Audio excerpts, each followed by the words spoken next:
ఆయన ఏర్పాట్లు జీవించే వాళ్ళం ఉంటాం. ఆయన కొరకు జీవించినప్పుడు మనము ఆత్మీయంగా అభివృద్ధి చెందే వాళ్ళం ఉంటాం. మనల్ని దేవుడు ఒక మంచి సాధనంగా మార్చి వాడుకుంటాడు. దేవుని సాధనాలుగా మనం వాడబడాలండి. దేవుని సాధనాలుగా మనము మార్చబడాలి. దేవుని సాధనాలుగా మనం వాడబడాలి. బలవంతుని చేతిలో బాణం వంటి వారుగా మనం ఉండాలి.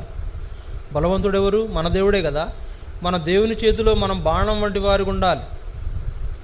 అది ఇరిగిపోయే బాణమా, అటాక్ అంటే ఆ యొక్క విల్లు ఆ అవతల వాడిని సంధించే బాణమా? విరిగిపోయే బాణంగా ఉంటున్నామా? ఎదటి వాడిని సంధించే బాణంగా ఉంటున్నామా? సంధించే బాణంగా ఉండాలి. దేవుని చేతిలో బలమైన సాధనంగా నువ్వు ఉండి అలా వాడబడాలని ప్రభు బలలో మనం పాలు పొందే ధన్యత దేవుడు మనకి ఇచ్చాడు. ఇది ఎందుకు ఇచ్చాడు అనుకుంటున్నారు? ప్రభు బలం ఎందుకు ఇచ్చాడు? మీలో మీరు జీవం గల వారై ఉండాలి కాబట్టి ఇచ్చాడు. నిర్జీవులు అయిపోకుండా ఉండాలి కాబట్టి ఇచ్చాడు. మీరు పతనం అయిపోకూడదు కాబట్టి ఇచ్చాడు. మీరు భక్తిహీనులు కాకుండా ఉండాలి కాబట్టి ఇచ్చాడు. మీరు దేవుని ఏర్పాట్లు జీవించేవారుగా ఉండాలని ఇచ్చాడు. దేవుని ఏర్పాటు పోగొట్టుకోవడం కాదు.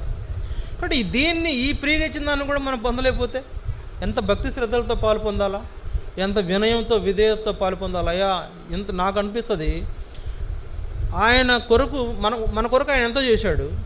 అసలు ఆయన కొరకు మనం ఏం చేస్తున్నాం? భక్తి కూడా చేయలేకపోతే ఎట్లా? చాలా ఎక్కువ భక్తి చేయాలి.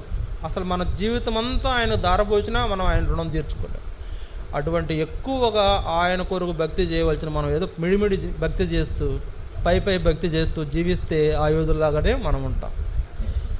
ఆ విధమైనటువంటి యేసు ప్రభుని విడిచిపెట్టే వెళ్ళేవారుగా మనం ఉంటాం. ఇస్కరియోతు యూదా లాంటి వారుగా అయిపోతాం.